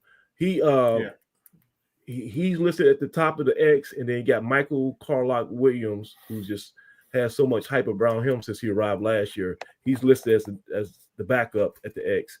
Then at the Z, we got I got 5 on it. Your boy Doug Javion Dillard, Sir. 6'2", 205, and then we got Thomas Brown, your distant cousin, 6'3", 190. Those are the 2 guys listed at the Z, and at the X, I guess, would be Avonte Jones and Elijah Kennedy. But I can guarantee you're gonna see more receivers than that touch the field on Saturday. I know we probably got a couple trying to hide, so it's gonna be interesting. How much time we got? We got 6 minutes. Shoot. Go over. We good. All right. So now, Mitzi, you heard that. That's a timestamp. That's 9:25. I don't get on me because your husband said we good. Chat, should I open it up? Y'all, anybody want to say anything that's got any type of is it sensical? I don't want any nonsensical conversations. Has anybody got anything intelligent to say? I'm gonna put the link in the chat. Because we got a real good show. I don't want to derail it with nonsense. When I say nonsense, you know what I'm talking about. You guys know who I'm talking about. All right. So I put the link on the message board. I put the link in the chat, and I'm going to put the link on Twitter. No, I'm not. I'm just gonna put it in the chat. Y'all can find it and on the message board. So if you want to get in, we might go a little bit longer, but not much longer. We got about 5 minutes. So look, we talked about wide receivers, Dougie. Who give me your thoughts though. You didn't get a chance to chime in. Super talented group, man. I'm anxious to see what they can do as a unit. We've got some guys been there a while. We've got some young guys like Carlette Williams been waiting to see, but we got some size, man. Again, you look down the depth chart with Carlette Williams, Corbin Wilson, you name it, man. We got a lot of size and some versatility. But I love the personalities that we have in the room. Again, I'm a big Amante fan, but I like the addition of Elijah Kennedy. I mean, shout out to Jameson Warren because he's been dealing with. I mean, you're talking about Snake. That's my next guy, man. Yeah. Jameson Warren, another outstanding family, the Warren family. But Jameson's ready, man. I love it what he's been through. I'm praying that he has a healthy year, but he deserves it, right? He's got to battle through some things. Yeah. And you heard Coach say it in the press conference. He's one of our captains, so that tells you the type of leader he is, and he's poised for a breakout season, man. He's one of those guys that flashed early as a freshman, had a long TD against Hampton on the road. That touchdown against Central in Bank of America Stadium. He caught that touchdown. Heck of a catch to get us. We thought we was on our way after that catch, man. I was like, we good now. That shows you the playmaker that he can be, man. So hopefully he gets plenty of opportunities. But in the wide receiver room, man, it's never enough balls to go around. So I'm hoping all those guys make the most of their opportunities and get a chance to play. Because if everybody's playing, that means we're doing well on offense, right? If we're able to rotate in and we put some points on the board, everybody get an opportunity. But talented group, man. I think that at the end of the season, we may look back and say that's one group that some people slept on, man. Jump ball U is back. Wait and see. All right. Hey, now, Doug, before you became an athletic director, you used to be a school teacher. You used to be in the classroom. You ever have like one of those situations where there's this, you ask the class a question, and there's like this one annoying person who keeps raising his hand, and so you try to ignore him. You try to like go past that guy and ask anybody else. Does anybody have an answer? And nobody has an answer, but they keep raising their hand. And finally, you gotta call on them. You gotta bring them to the show. That's how I feel about this guy right here. Oh man, T-Roy, what's going on, bro? Hey man, listen, I got 2 things. Oh God, though. Yeah, you got 2 things, man. Go ahead. All right, so number 1, I need 51 seconds. Please don't interrupt me. Hold on a second. Hold before you do that. Let me bring in 94. Let me bring in 94. All right. So now I'm not gonna interrupt you for 51 seconds. Go ahead. All right. So hey, listen, serious business. I do want to apologize. I want to apologize to my wife for calling her a buzzard.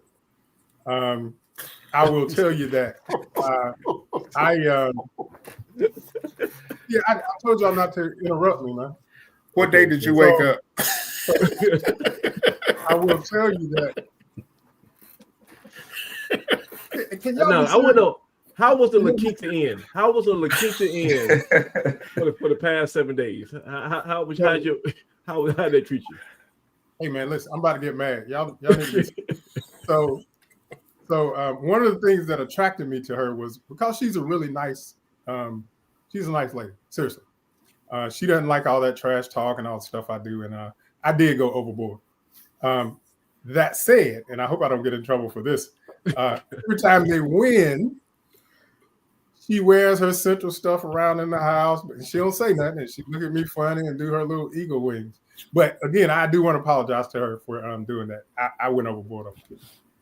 Okay. I tried to stop He him, doubled down on it. He doubled down on it. I That's tried. I don't even like you. You're not my friend. I don't like you, and I even came to your assistance and tried to clean it up. You brushed me off. Oh, and I heard that exact thing too. And I did apologize, and I apologize again. But the funny thing is when we went to Atlanta, which we did end up doing, Yes. we actually stayed in the La Quinta Inn. All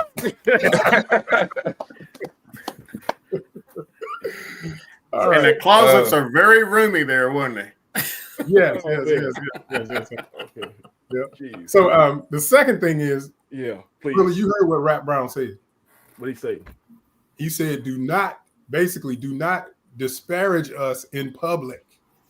That means Okay. on here, that means on X, on IG, Facebook, on the street, when you're not in our company, everywhere. Otherwise, it's going to be a fight. I didn't hear that part. My reception was bad when he was because my thing was going in and out. I didn't hear that part. No, the beauty of it is I think you're recording this, so you can go back and watch it.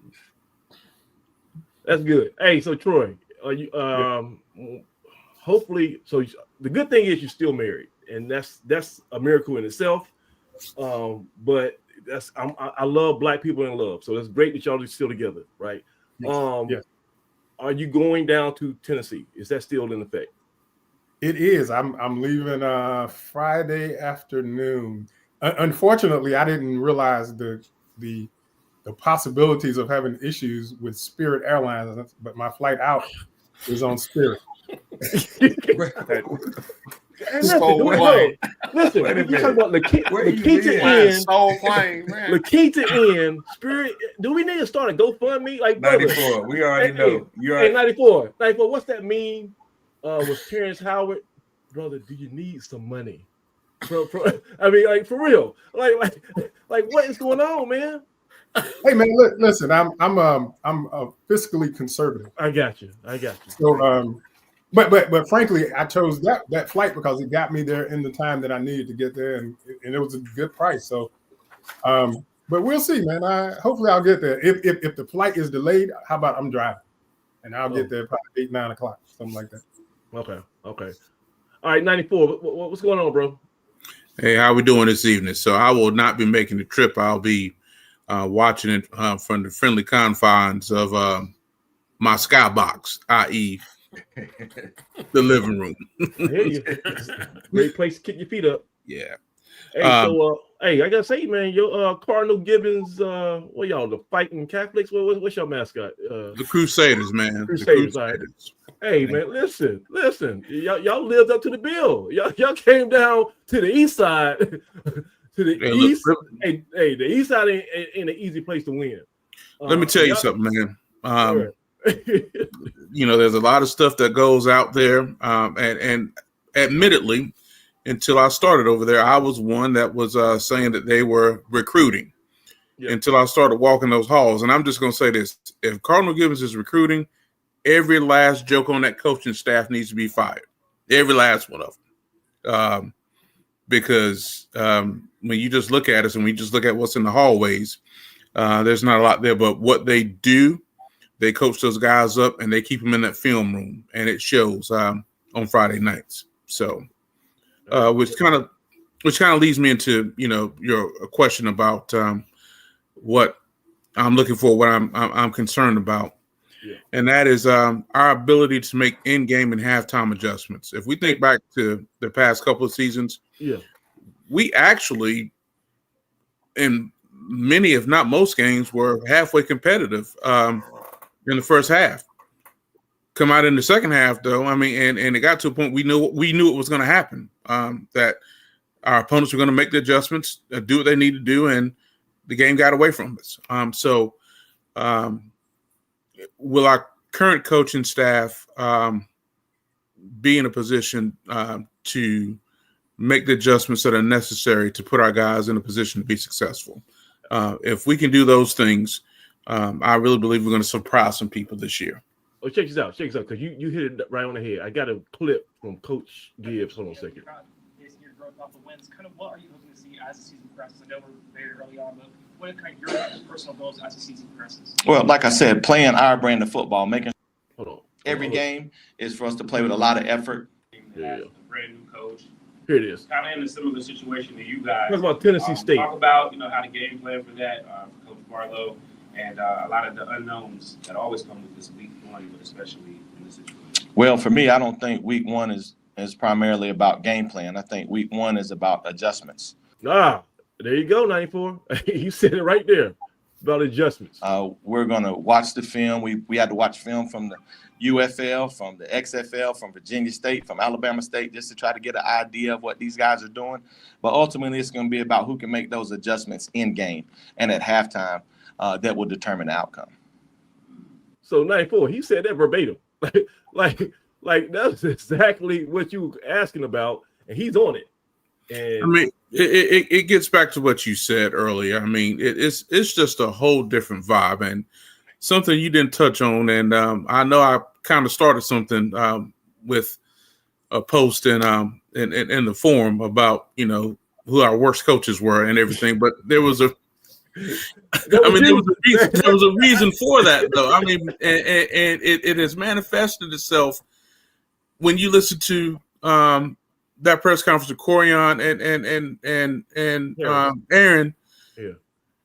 It's just a whole different vibe, and it just comes down to these guys believe in who is leading them. And if y'all think back to last year or 2 years ago, when the comment was made that it was up to the players to create the culture, when that was stated, I knew right then it was over.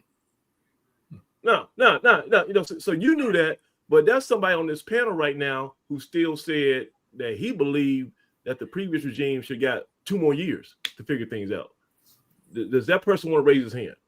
Does that? Okay, there you go. So Troy, at this point, do you now want to fall on your sword and say, I was wrong. We had to make the move now. I see that this is. Listen, answer this question, Troy. Can you imagine going into this game this week with, and I'm not trying to kick him while he's down, but with Vincent Brown as our head coach, do you think the optimism would be this high if we still had the same old as last year? Yeah. So you guys do recognize that I'm an upstanding guy, right? I'll admit, and I'll say, apologize. But here was my position. I really think coaches need 3 years. And so I was still sticking by that because who knows who he would have brought in this time in his recruiting class. That said, no, I don't think the optimism and enthusiasm will be where it is today because, frankly, we got a coaching staff that we knew they won and that kind of stuff. So it still would be a different thing. But I'm still on the bandwagon of 3 years, even. You say you kind of froze up, but you say you still believe 3 years is appropriate. And I see, I understand the logic. I just think desperate times call for desperate measures, and that at the end of last season, that thing did not look like it was going towards anything that was productive, sustainable. So, yeah, that was bad. And just like you said, go ahead. Yeah, and I'm not dying over the fact that it happened. Frankly, yes, that can happen. It can happen that way. And that's why I'm not like on here arguing. Oh my gosh, we needed another 2 years. All that. So yeah. So look, but let's be clear though. Yeah. We got work ahead of us, and I'm hoping that people are not, coming into this thing thinking that we're going to go 9-2. Now, if we do, that's great. But Coach has said it's a process. We got to learn how to win again. And I think we're going to see that. I just want to see us be competitive for 4 quarters, and I just don't want to see us give up. I don't think that's even in the. I don't think it's going to happen. Yeah, I just don't think it's. I can't see any way if we lose by 3 touchdowns. I can't see any way that a player on this roster with this coaching staff is going to just wave the white flag. I think we're going to keep fighting for 60 minutes. I had the pleasure of going out to practice, and these guys, like I said when Coach Kerry Harbor was on the show, the key word is accountability. They will not let you rest. They will not let you loaf. You're going to give 110% every time you're out there, or you're not going to be out there. And we've already seen some guys ring that Navy SEAL bell, and they got out there. They couldn't hack it. So the people who here are going to be ready. And the thing that you guys don't need to underestimate is the noise has got down so quiet. There is no murmurings about we need to go back to the MEAC, or we need a new coaching staff, or this guy's favoritism. Everybody right now at this, August 27th, Aggie Nation is united. Everybody is rooting for Sean Gibbs to get this thing turned on. I remember, like I said, Troy, in the Winston State game, there were people in overtime was hoping the A&T lost just so they can say, I told you so, and we need to fire this coach. There were Aggies who were hoping that we lost that game to Winston State. That is not like that anymore. Everybody at Aggie Nation wants to win this weekend against Tennessee State. Yeah, let me do a little bit of word policing here. Okay. So I want you to be careful with your words. Not everybody is saying that you don't want to go back to the NBA. I swear you the Rain Man. I swear you are not the guy in Seattle. I'm talking about Dustin Hoffman in the casino. You that Rain Man. Hey, I'm just letting you know that there are still some people that want to go back. No. So just be careful with your words. No, I say this. They're not vocal though. I think, like I said, there's still people who might be wanting to make that move, but they don't have the platform to where people are listening right now. Everybody's like, I don't care about that. I want to win Saturday. We're unified in that. See, you don't want to. I'm telling you, on Facebook, people are doing it. So I'm telling you, not everybody. Not everybody. Why don't we agree with those of us who are most informed about our program? Can we agree to that? Oh, no doubt. Overwhelmingly, if I were to use that word, and that's not 100%, overwhelmingly, Aggie Land is in a whole different place now, for sure. Good place. Now, here's the question before we get off the air. When are we going to transition some of that support and that unity into some dollars, right? Because 94, we still are waiting for this AAF call to action, correct? Because we got to start supporting these student athletes with some revenue sharing, some NIL money. We got to start I think there's going to be some campaigns that's going to come down the pike pretty soon.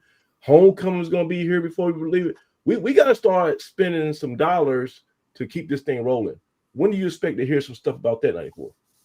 You asking me, or should we be, looking at the man in the middle right there, Craig? Because my thing is, if we wait long, we wait wrong. Now, I don't want to do anything out of pocket, but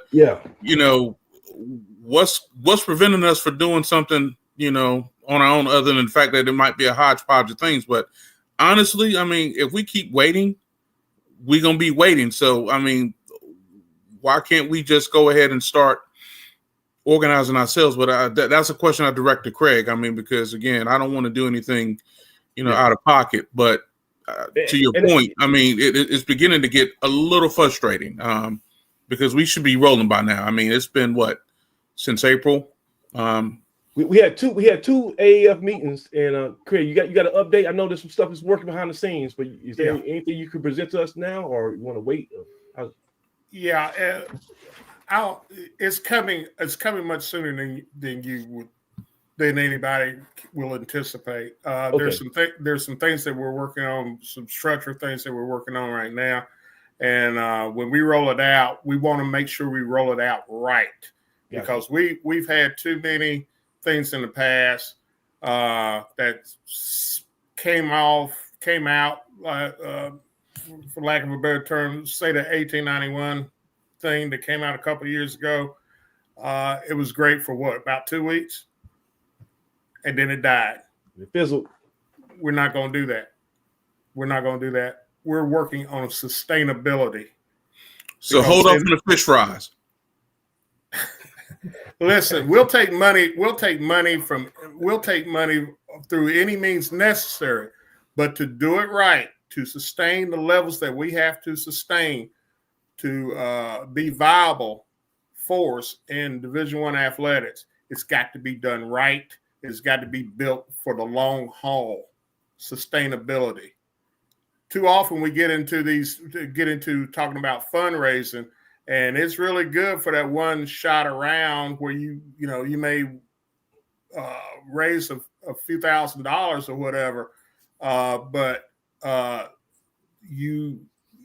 after then it just goes away. It goes away as quickly as it came. We can't afford to do that. We have to work in terms of a long-term structure. We've always said that A&T, we've always complained about A&T not following through for the long haul and not, get off to a grandiose start and then it kind of fizzles out. We're not going to do that. So, like I said, be patient. It's going to be here sooner than you would anticipate. But when it comes out, it's going to be right. And it's going to be really right. So the follow-up to that is in that, and that's encouraging to hear. When you talk about sustainability, though, do we have the infrastructure on the university side? Yes. You said that we have the structure to do what we need to do. The biggest thing we have to do is to get our people, our alumni base of some 80,000 living alumni to buy into and be all in. That's the name of this campaign. It's about being all in. I'm talking about sustainability for the long haul from this alumni base. When you only have 2% of your alumni base putting money back into the athletic program, donating money back into the athletic program, that's your problem. That's the biggest problem, the biggest hurdle we face. And one reason why we've always sputtered in that regard is because we keep doing the same thing over and over and over again, expecting a different result. That is not what we're going to do this time. All right, I'm excited, and like I say, I was 94. I'll be just waiting for the call to action so we can take action. But until then, let's go ahead and wrap this up, and let's go around the horn. We got to give our predictions because we got a game, and nobody can. Everybody's got to take a stand. So I'll start with your 94. You start off. Give me your score. Who's gonna win on Saturday? 24-21. Aggies on top. Oh, we're gonna win. We're gonna win. 1-0 under the Sean Gibbs era, according to you. 24-21. Yes. All right. T-Roy. So something that was really important to me about this thing is and I meant to count it up before I got on the call, but I think we have 1, 2. So both our corners, defensive lineman, interior defensive lineman, a defensive end. So we got 4 kids on defense that have really played this defense that we played in the previous regimes. 2 of them came from Fort Valley with Coach Gibbs, and then the 2 corners were under Washington. So I think we've got an advantage in that we've got, I don't know, some 18, 20 players on our team that came from before, and they know how this thing goes, and they can help us get along and scale a lot quicker. Tennessee State, on the other hand, I think all their coaches are new, and their players are learning all new systems. So I'm going to give us the advantage there. And part of the other reason is I think our quarterback play is going to be a lot better than it's been the last 2 years. So yeah, I think we're going to win this game. I don't know if I can give a score. I really don't care. As long as we win by 1 point. All right, so you doing the price is right trick. This is 1 point over. Hey, man. All right. AD Fresh. Let's say you. Say Aggies are up 24-10 late in the game. Close it out. I think we'll put up a defensive score. I think Money Brown will give you 3, so that's where the 24 comes from. Offense will move the ball up and down the field. They'll do enough to get the job done. Defense will, bring back Blue Death defense, and they'll have their debut under Denzel Jones.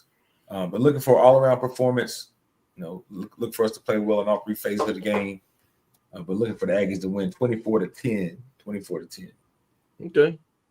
All right, Mr. President. I just what's on my mind. 24-10. I feel good about it. Okay.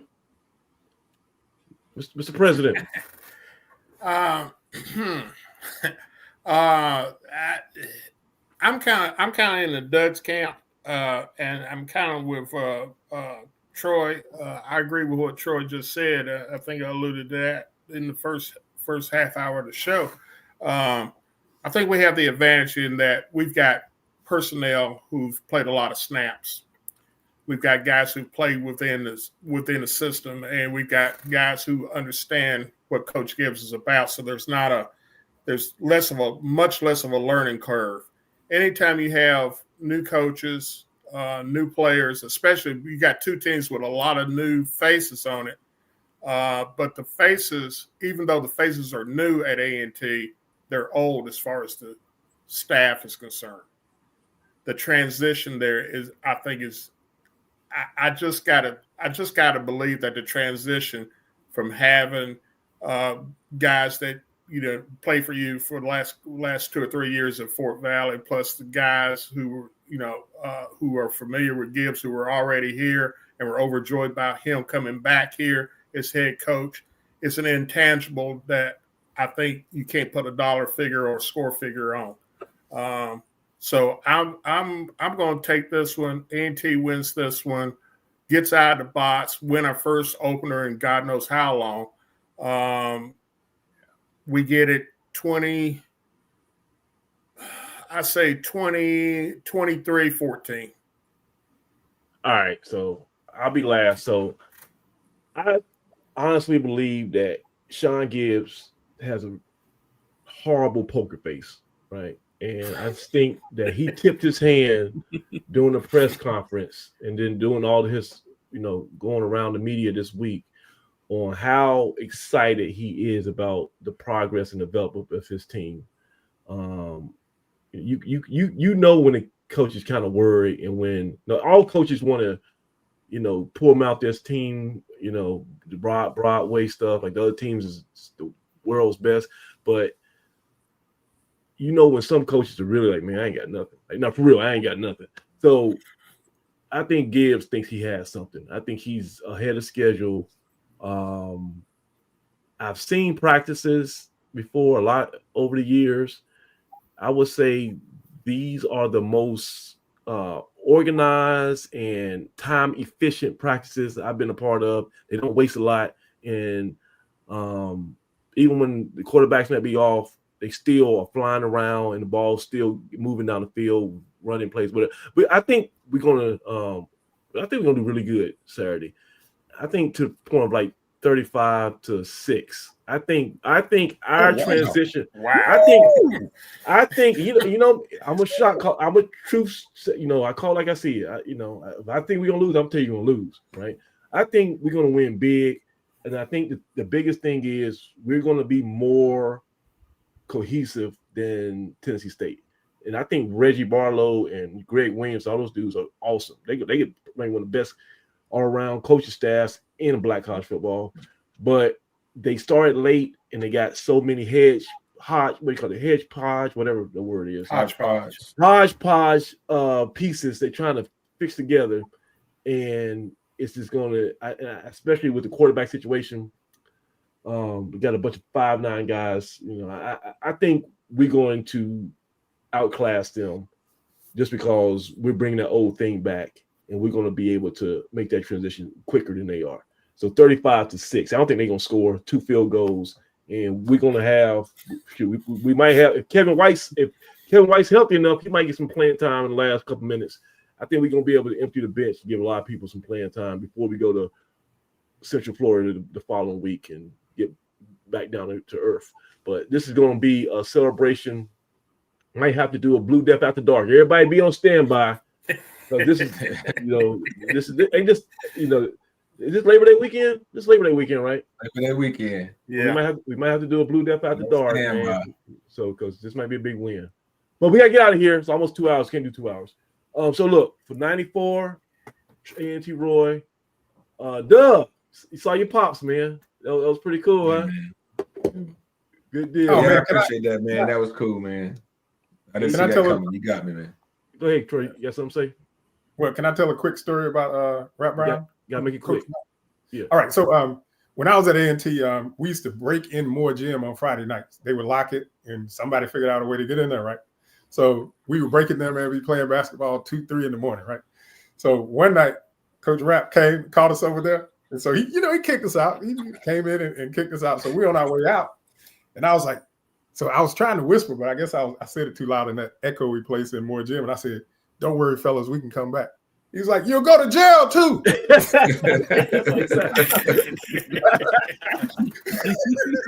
That's pretty good, Troy. That sounds about right. Yeah. You redeemed yourself, Troy. You finally added some value to the show. That's good stuff. That's good. But so that's Troy, Doug, and of course the man in the middle president. Hey, thank you so much, Craig, for all the homework you've done this whole all season. You did the defensive preview, the offense preview, and then last week special teams. That's a lot of work too, man. Because like you have to cross the T's, dot the I's. You got to cross-reference stuff. Check out this guy's weight. That's a lot of work. The check's been in the mail for about 20 years. Something so wrong with UPS. we gonna talk accounts payable to get that figured out. But till then, man, we just really appreciate all your hard work. And it's not football season until Craig Turner tells us it's football season with his previews. So we appreciate you. Keep your prayers, your thoughts and prayers for Chris McNeil. Chris Allen. Huh? McNeil. Chris McNeil, Mr. 21 Sacks. He announced on social media his lovely wife passed away after a long bout with cancer. Also got some other people in the Aggie Nation that are kind of dealing with stuff. And let's guys. I'm glad it's football season because we're back together. But don't take this for granted. Cherish the moments that you get a chance to spend with your brothers and your friends and your colleagues and the crazy folks you argue with on Blue Death Valley and on Facebook groups, because a time is not given, it's not promised, it's very short. And when you get a chance to fellowship with people who got the same, interests and likes as you and value as you got to appreciate and you got to take advantage of it. So I'm glad all you guys keep tuning in. We're gonna be back here next week. Next week is we start singing, I think next week, right? Troy, we start singing. Stevie Wonder comes back next week. Yeah. Next week is you might start singing. Yeah, you don't want me singing. You got last announcement. I'll make Troy, you got announcement, Troy? You froze up, so no. That answers that question. All right, so hey, Hall of Fame golf tournament. What Troy? Tell me. So other two names of people that have had deaths in their family. Yeah. Go ahead. So Shania Clark, women's basketball player, one of our best players. Right. Yeah. Her mother passed. Yeah. And then also on the football team, Chris Allen, one of our defensive linemen. Yes. Father passed. Yeah. They mentioned that. That's what I thought. Yeah. Yeah. Chris. Yeah. Can I go ahead? Go ahead. Hurry up, man. What? Okay. I want to talk about the things that are coming up this week. So we have volleyball match. Yeah. I think Friday and Saturday. Cross country starts this week. I think golf on the men's and the women's side. Man, I next time I'll have the list ready. But so those things also start this week, and you can go on Blue Death Valley and see the list. Troy put it on Blue Death Valley, and he also put it in the Facebook group. So we'll cover all the bases on that. We gotta get out here. It's almost 2 hours. Thank you guys so much. This has been Inside the Valley. I'm Samaj Marsh. See you next week. Got to win this weekend set in Nashville. Aggie Pride. Aggie Pride. Aggie Pride.